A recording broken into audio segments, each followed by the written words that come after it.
On this week's Mailbag episode, it is time for some, mailbag questions pertaining to a bunch of different areas, such as Xander Bogaerts moving to first base, my assessment of Jose Iglesias and why he can make the team even better, agreements and disagreements with my assessments of AJ Preller, why am I so excited about Matt Waldron, probably shouldn't be anymore, Tirso Ornelas, and more. Let's get to it.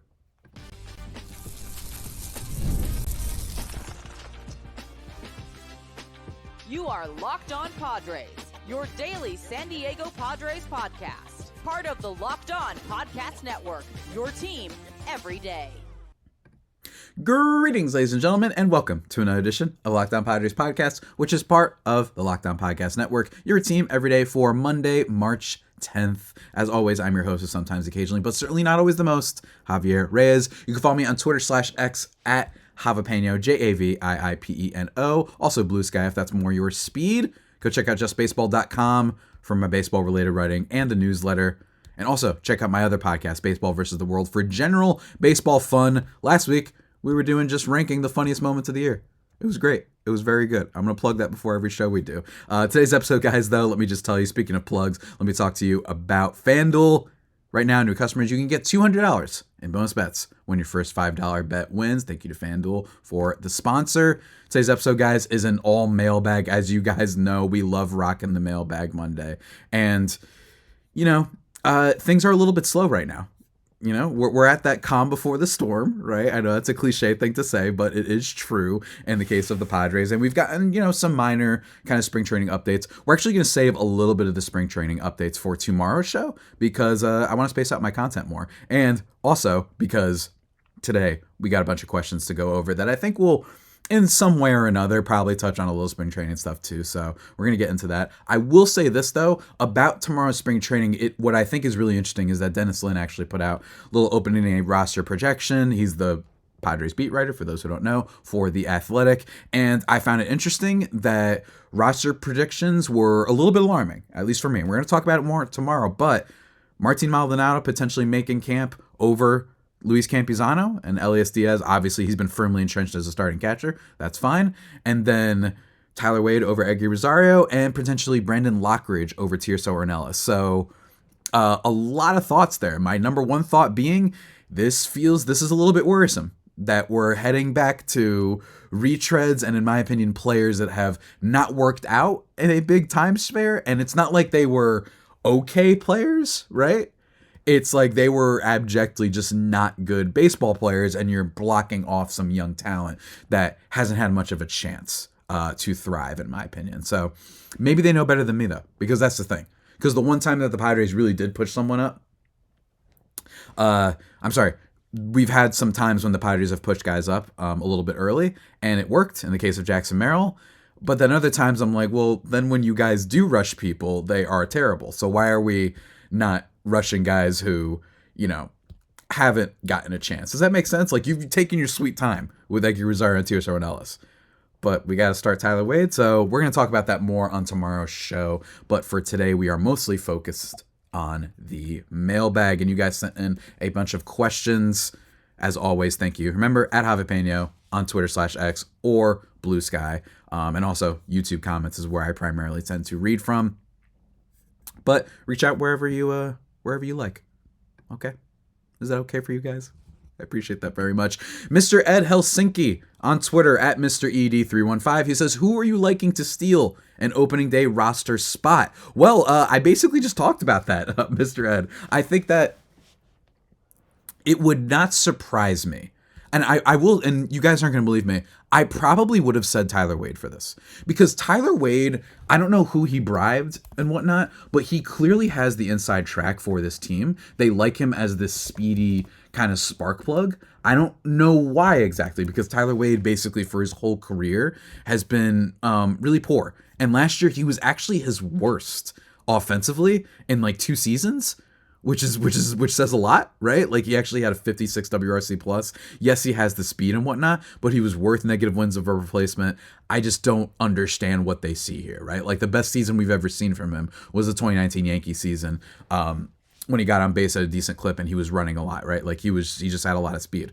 But for me, I just don't I don't understand why that's a guy who's going to make priority. But for whatever reason, the team seems to like him. And I think that would have been a player that I would say who could steal an opening day spot. I also think that I could see the team saying Yuli Gurriel, right? I think it's weird that Yuli Gurriel is even in the mix, but it wouldn't shock me, because why would you go through all of this just to sign a guy at like 40? I don't understand exactly what they're doing. Maybe they just want some options for having options for option's sake, and they don't really cost anything. But all in all, that would not surprise me either, as if Yuli Gurriel makes like a brief debut with this team, a brief soiree with the Padres, right? Like just taking a few at bats, maybe for a week or two, unless for some reason he starts hitting, which I doubt it, right? But I could see that happening. And like I said in the first part of this episode, just the Maldonado thing, I don't get it. Again, we're going to talk about it more tomorrow, but for me, I look at that signing and I was like, whatever. And all this guy has been is negative F4, like year after year for years now. He's in his like 40s, Martin Maldonado, right? Like, yes, he's won like a World Series before. I get that. He has that like experience, but that's not experience that we should use to throw out the rest of it, right? Last year, he literally had a negative 1.5 mark of wins above replacement. That's like pretty impressive. And he's older now and he's striking out a bunch in spring training, and he's going to get more of the inside track than Luis Campusano. Right? And by the way, if you might be thinking, well, that's probably because of the defense.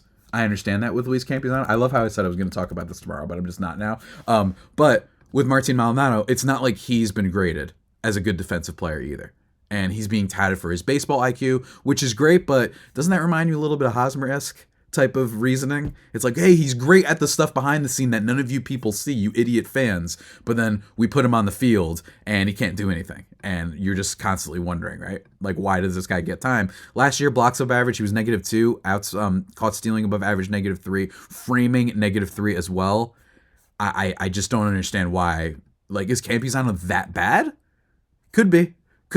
And maybe that's why they're thinking of doing Maldonado, but I am suspicious. But thank you for the question, Ed. I am excited to see how this kind of bakes out over the course of the next couple weeks, because Lord knows it is not settled yet, because I kind of refuse to believe that they're just going to start all these older players and you know what they are versus young players who you don't quite know what they are, right? And we talked about on the Zips projections episode that Eggy Rosario is someone that they really like, and I like Eggy Rosario as a bench option, someone that you could bring in every now and then for Jake Cronenworth, maybe in the lefty matchups if he struggles again the way that he did last year, or you just have him as part of a platoon at like DH. I just, in the right situation, right? Like, he's absolutely murdered righties before, so I wouldn't mind that. But again, they might be thinking otherwise. So we will see how that pans out, though. One more question before we head to the break. Actually,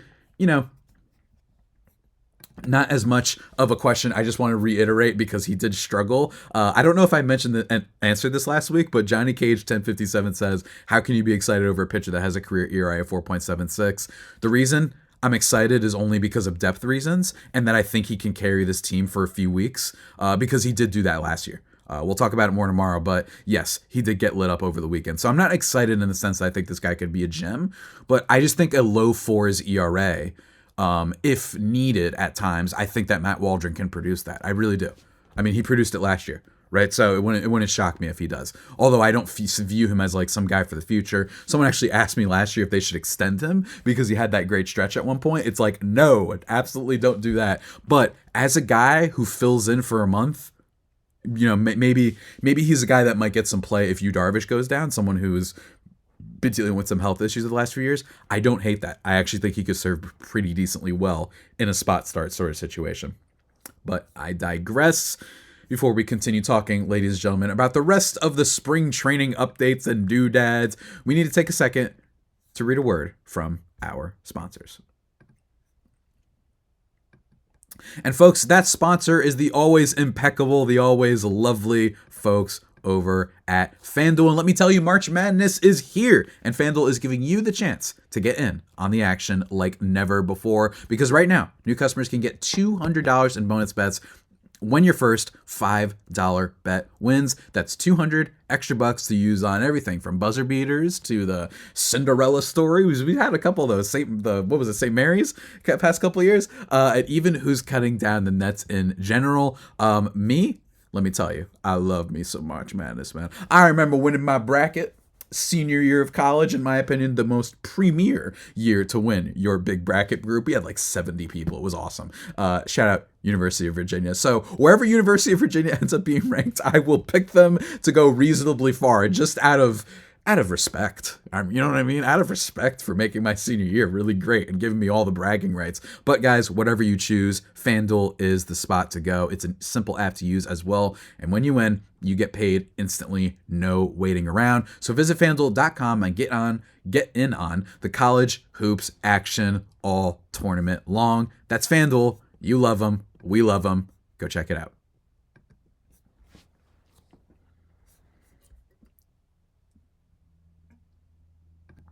And just like that, everybody, we are back thriving and vibing here on the Locked On Padres podcast.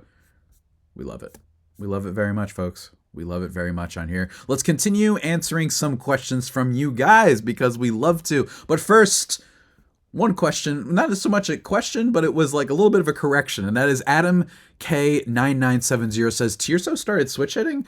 I don't know if I said that on Fridays or Thursdays podcast that Tirso Nello was a switch hitter. I did not mean to. If that's the case, I just want to amend that. I think maybe what I was trying to say was that they'll switch the lineups depending on, right, lefty righty. Maybe you might use Eggy some days, maybe Tirso some other days. Maybe that's what I meant, and I for some reason connected Tirso into being a switch hitter, and maybe it was because he's a left fielder, and therefore I remember who was our last left fielder, Jerkson Profar, switch hitter. So Tirso, maybe that's what I did, but my apologies, I did not mean that. I do not believe Tirso Ornelas is a switch hitter. That would be sick though if he was. Now I'm going to get through a little bit of hate because why not? At Hope Springs Eternal 2624 says, dude, you are losing your mind. You already said Arraez is overrated, and you've once again spelled him wrong. And I told you he won his third batting title with a torn ligament in his thumb, yet you say the same thing again. You hate the Padres. I hate the Padres so much, I've been doing this for 800 plus episodes. Once again, I want to restate again. Saying a player is overrated is not the same as what I said, which is saying if you view him as a top 10 player, as an elite quality player, you might be overrating him just a bit because of the fact that he does not hit for enough power, for example, right? And that he doesn't play great defense. Good player. In fact, I think great in a lot of ways. But Luis Arraez is not one of those guys. He's just not. So I'm not saying that he's overrated. I'm only saying because I think that overrated also, I hate calling things overrated because it depends too much on what is the current measurement that we're looking at. But for me, if we're viewing Luis Arraez as Tony Gwynn, I think you might be overrating him a tad. Only because Gwynn walked more, played better defense, etc. And I think that with Arraez, that does become a problem sometimes. But look good in the spring this weekend. He had a 2-hit game. That was really nice to see. I'm expecting a big season for my guy Arraez. And I know that Hope Springs Eternal is going to just leave that question every single podcast episode because he's just a troll. But I wanted to use it to catapult into, once again, just explaining that I don't think Luis Arraez is overrated. I just think that when you see the boomer analysis and they talk about this guy's one of the best hitters in the league, I sometimes disagree with that.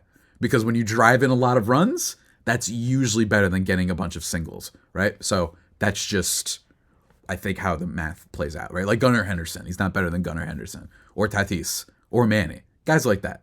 And those are just three off the top of my head. That was a weird crop. I love how I said Gunnar Henderson, and then I went to Padres. I don't know, maybe fantasy baseball's on my mind. But continuing on with some of the hates, my guy at Gabriel Sandoval 7331 says, how to say nothing in 35 minutes. This was my episode on Xander Bogaerts. And Blue Sofa.84 says, first time listening to him, and I wanted to sleep within 5 minutes. Also, NSYNC called, and they want their hair back. I was like, okay. Do I have like an NSYNC haircut? I don't know. I just get it like shaved and whatnot. I don't know. I usually get like the Wolverine allegations with this hair. But if you guys want to see what my hair likes. Remember to go follow the show on YouTube. And we're actually 10 subscribers away, or a few, away from 2,100. So that'd be cool to get that before opening day, I think. So please go do that. And yeah, I'm sorry you didn't like my Bogaerts episode. What can I tell you? Speaking of Xander Bogaerts, though, at FutureGhost77 says, X is such a good dude. Nothing but positive vibes. I'm rooting for him to turn it around. First of all, I like your little ghost from Pac-Man as your profile picture there. Yeah, I think that, and speaking of Xander, I think that was the main thing that I was trying to get at on Friday as well, is that, like, one of the reasons I think Xander has become hated, or not hated, but people are annoyed with Xander because of the contract, surely, but Hosmer was disliked for a multitude of reasons relating to not just the contract, but kind of the optics, I guess is the way to call it. I know that's an overused word, but I think that's where these things separate, and Bogaerts hasn't been that whatsoever, so really excited about it. And the other thing with Bogaerts is that Bogaerts was actually objectively a great player for a long time, while Hosmer was very year to year, I think, with his struggles sometimes, which is what the big difference was. But nonetheless, folks, we're not done. More Xander Bogaerts stuff, because some of you were like, what are you talking about? This guy stinks. At LCBM548 says, Javier, the Xander contract situation is Haas times 4. He has 9 years, including this one, and $225 million remaining. Just mind-blowing. Yeah, I agree, but that's why on Friday I talked about how, like, it's not only, I consider you have to be, in order to be a Hosmer, you've got to be like a player that also had something else other than just underperforming. You know what I mean? And I think that was Hosmer, because we talked about, not being on certain shows, not ever really, showcasing this leadership, being told about the leadership, I think more so. And then, the lack of production, just making new mistakes at first base that are very rare and we just don't see them very often. I think that was a big factor in why Hosmer became so maligned, right? I think by the Padres fan base. I think that's what happened. But I would be lying to you if I said that this rest of the contract isn't scary, right? Like, this is a deal that is very, very scary. $25 million a year until 2033. That's going to be like after not the next presidential election, but the next one after that, right? So that's how far along we are, I think, for this Bogaerts deal. And that's why it's scarier. It's definitely a deal that will harm the Padres more in terms of the on-field product than I think Hosmer did. But in terms of as a whole, why he became so maligned, it's still, I think, one of those things where Bogaerts has still been better. And Bogaerts made more in wins above replacement last year, according to Fangraphs, than Hosmer did in 4 years with the Padres. And all Bogaerts had was 2, right? Bogaerts was hurt, messed up his shoulder a bunch of times. He was messed up, still had more production, primarily because he was able to just hit for a decent batting average. And then secondarily was the batting average. Primarily was because he actually low-key played a really good second base. 6 outs above average last year. So shouts to Xander. Rooting for you as well, buddy. But of course, guys, we are not done with Xander. At JJ Macias commented, Jose Iglesias at shortstop, then move Xander to first base with Luis Arraez. This would be a crazy idea. I think it would affect the DH spot quite a bit, because then you would have one of those two hitting DH at some point if you were to move Xander off of shortstop. I doubt that would happen. I like Iglesias, but I think Iglesias is more of a day-to-day replacement type of player. I don't think that he's a starter. That being said, he does have some decent upside here. And I think that there's a world in which he plays more time than people realize, right? Like, I could actually see him playing that Bogaerts plays at second base, because you're not sitting $25 million unless you know for sure for a while. It's going to take a while before the Padres, loosen that leash, I guess. And maybe not leash isn't the right word, but he's going to have a long leash, I think, Bogaerts, because of the money. That's just how the sport works. So maybe he moves to second base, and then Iglesias starts at shortstop some days, and they decide between Jake or Luis Arraez at first base, then whatever is remaining is at DH. That I could see. I don't see a world in which they're moving Bogaerts to first base. That would be weird, and it would be a waste of his talent. He's been an infielder his whole life, and he's actually been a lot better as a defensive infielder. So I would rather use guys who are more used to first base, and in some cases, guys who have played well at first base. Jake Cronenworth being one of them, has actually flashed a decent glove every now and then. So I disagree with your assessment or comment, whatever you want to call it, but nonetheless, to each their own. And then, speaking of to each their own, my guy Brandon Evans 1306, yeah, he commented and said, as a Padres fan, I think we should put to a vote and ratify El Gary into Saint Gary for the joy he brought us in 2023. Referring, of course, to Gary Sanchez. I started calling him that. I don't know why. I appreciate you giving a call back to that. Gary was awesome, man. Like, Gary was, like, it cannot be overstated. Like, he gave the team hope, and it also really shows you how much of a mess 2023 was. That Gary Sanchez came in and gave you hope and immediately was driving in more wins than like any of the best players on the team. Tatis, Machado, Bogaerts included, right? Like, it's just kind of amazing. Jurickson Profar came in at the end of the season just for like a cup of coffee because he got cut by the Rockies at that point, I'm pretty sure. And the Padres signed him and he actually ripped the ball. I think he hit like 290 the rest of the way with a 350 on base, something like that. And he was really, really good. And then, of course, they signed him again, and the rest is history. So, speaking of Bogaerts, or Profar, by the way, saw that he injured his wrist. Thrilled to hear that he's still going to be ready for opening day. I was terrified. I rooted for my boy. Guys, I think my secondary team this year, I'm wondering, are you guys okay? If in the background, I'm kind of like, I'll root for the Braves a little bit. Just because, one, I think they're a big threat to the Dodgers. And two, because of Profar. We love him so much, man. We do. I'm excited to see how he does there. I really hope that he kicks ass. So we'll see. But we're not done with the questions, guys. We got to take one more break before we get into the last pile of big old chunky boy questions. That's right. You guys are yappers.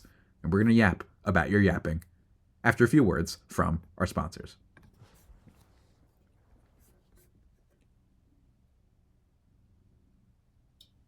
And just like that, everybody, we are back here. Locked On Padres, your first listen every day. Free and available on all platforms, including the old tube. Please go subscribe on YouTube.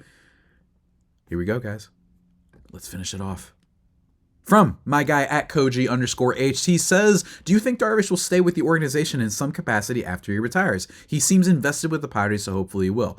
Yeah, that's actually an interesting idea, man. I feel like I haven't seen this anywhere from a lot of people. I think that this is absolutely something that could happen. And it makes sense. He has been like really ingrained with this org for a long time. And more so, remember that AJ Preller used to work with the Rangers, and that's another, that was the other team that he spent a majority of his tenure with. So I could see that, right? Like, why not? I could absolutely see that. Maybe it becomes a little bit of a thing. And because the Padres clearly handled his situation, his personal situation last year so well, I could absolutely see it. Why not?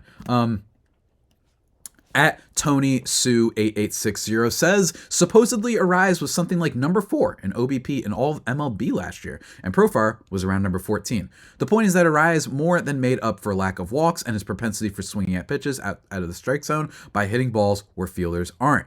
OBP should be the king stat, not slugging, not average, although hits can be important too. The real value of OBP isn't getting on base, it's avoiding an out. If the pitcher can't get 3 outs, it's pretty hard to stop runs from scoring. You can't say the same thing about any other statistic.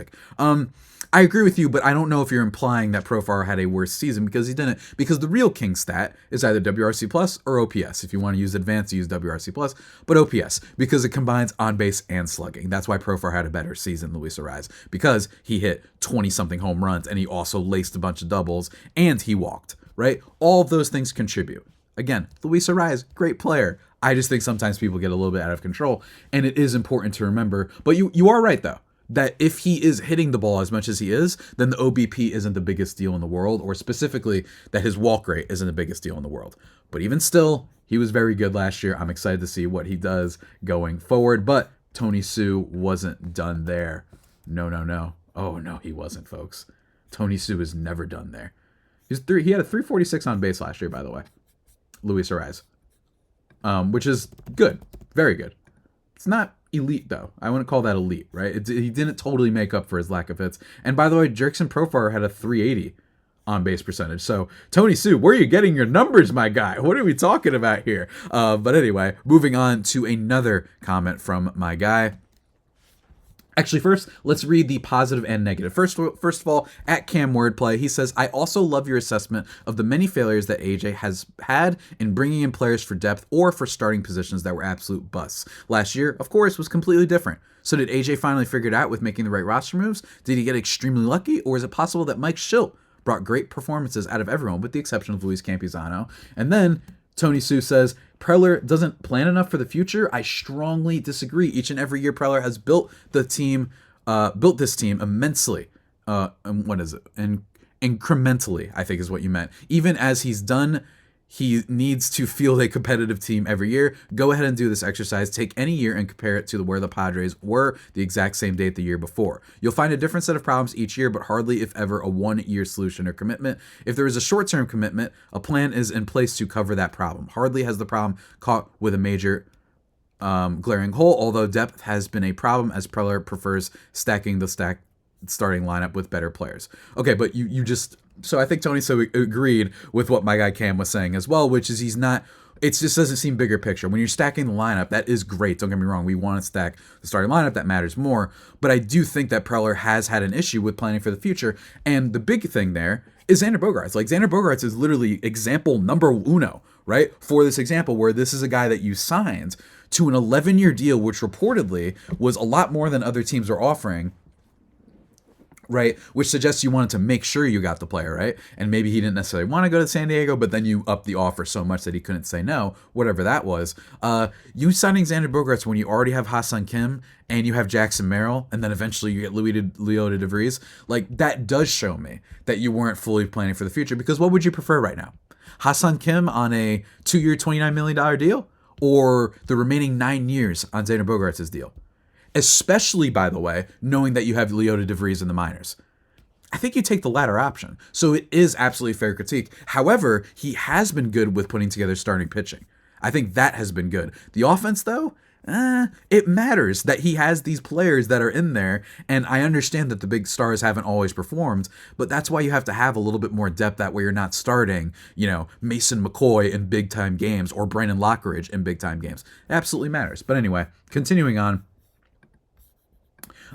My guy, what's it called? My guy Cam also says, Javi, I agree 110% that Jose Iglesias is potentially our most impactful move of the offseason so far, other than signing Pivetta, not just on the field, but in the clubhouse and dugout. He was a big part of the Mets' success last summer, and I'm sure he will become a fan favorite with his energy and clutch hitting as long as the Padres are in the race for a playoff spot again this year. In short, he is the best available replacement for Ha-Seong Kim, and may do more at the plate.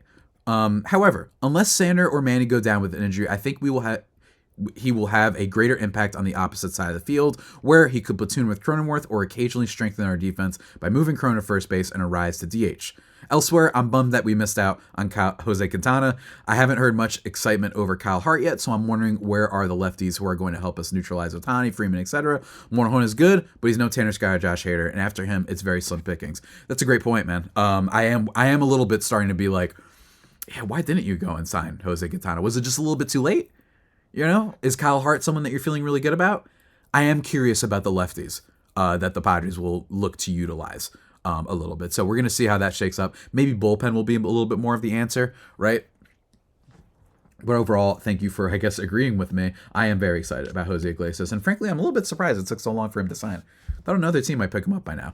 At Tony Sue says, though, perhaps the biggest surprise of this year's Padres incarnation has been its pitching depth, which has been absent practically every year Preller has been in charge, except for 2023, when the team was forced to start the year short a couple starters due to injury, but scheduled to return after the All-Star break. Assuming there won't be trades losing pitchers this year, I actually believe, despite the Dodgers' spending spree, that the Padres are still better. Compare Cease, King, and Darvish to Snell, Yamamoto, and Sasaki.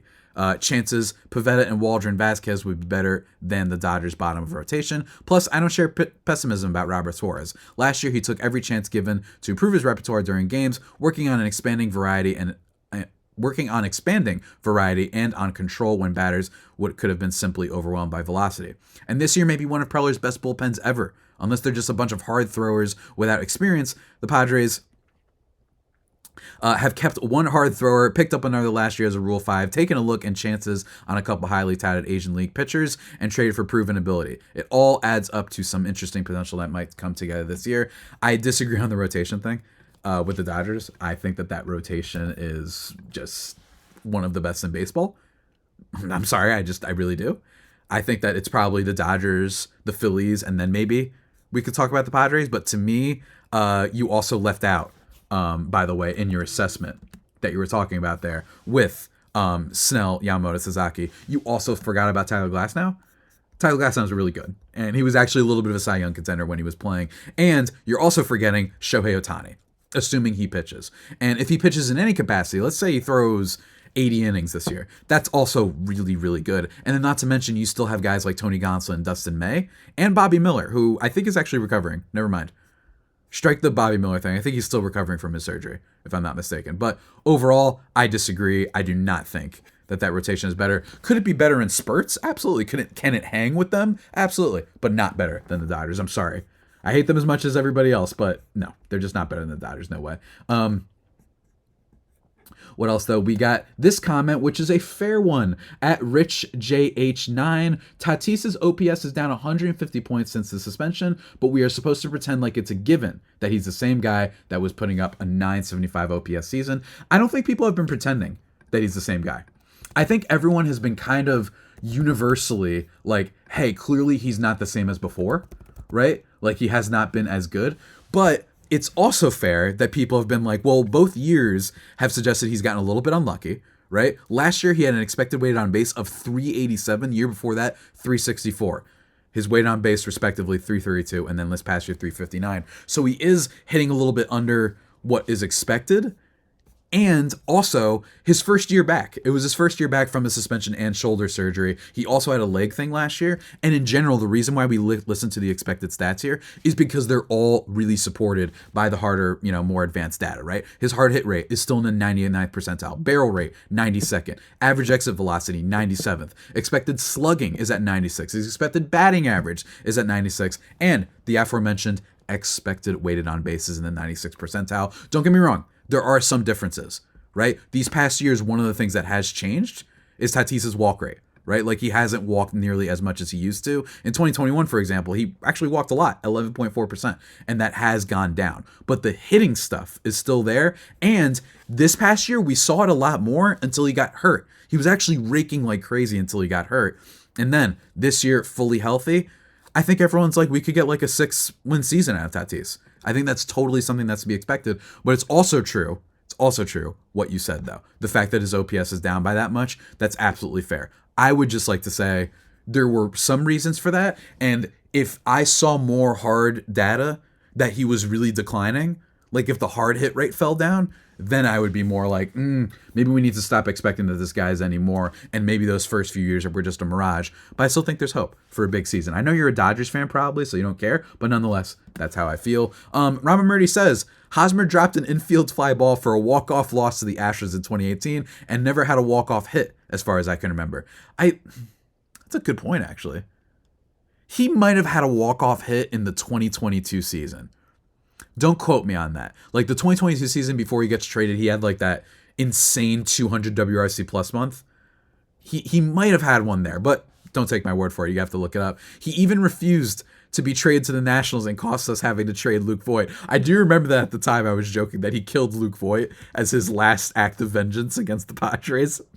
His last act of hatred is that he was like, nope, I'm not going to the Nationals. And then they had to trade him somewhere else, and they had to dump Luke Voit in the Soto trade. That's really funny. And then he said, we honestly didn't need Hosmer since we had Will Myers, and he was a good at first base. Hosmer's defense was also at times absolutely brutal and cost us many runs, especially when he could never pick a ball to save his life. Xander's contract isn't great, but he's a decent guy and has had at least one walk-off hit that may have happened in a game when it didn't matter, but is still better than Hosmer. Anyway, question for Monday's show. Have you ever considered doing an episode for either a Fun Friday or a crossover with Miller Thomas on top 10 walk-up songs for the Padres and D-backs, and then for other players in MLB? That is a great question, my man. Always with the great questions. I think I may save that as a podcast episode for my other show, Baseball vs. the World, everybody. One more plug, where we do fun, kind of evergreen topics. We're actually going to be doing next week. I'm hoping next week, our silly predictions for next year, which is a bunch of different things. Like, I predicted that backyard baseball would come back. I predicted that someone would spell a player's name wrong in free agency. Really fun stuff. Did that a couple years ago, and then we did another one last year, and we're going to be reviewing them and coming up with new ones. So look forward to that. But best walk-up songs? I think we'll have to do that. And best just mentions of baseball players and lyrics. We might have to do that too. But thank you all for your questions this week. As always, thank you for making the Locked On Padres your first listen every day. The only pod that may be better than the Padres themselves. Remember to subscribe going forward. Tomorrow we are doing more of a spring training update on all the little storylines that have been popping up lately, especially the stuff we talked about at the beginning of the show. Wednesday's episode might do a little bit of a history of the Padres bullpen. the way that I've been doing their ability to accumulate lineup depth, the way that I talked about the back end of the rotation, what they've put together over these past few years, reviewing. I'm kind of been reviewing AJ Preller's abilities and Padres management and the team decisions that they've made over these past few years. Gonna probably do bullpen too, and then later this week a crossover with Millard, and then I don't know what else after that. So you'll just have to keep it locked here on Locked On Padres, guys. Until next time, stay safe and of course stay faithful, my Fire Faithful homies. Take care.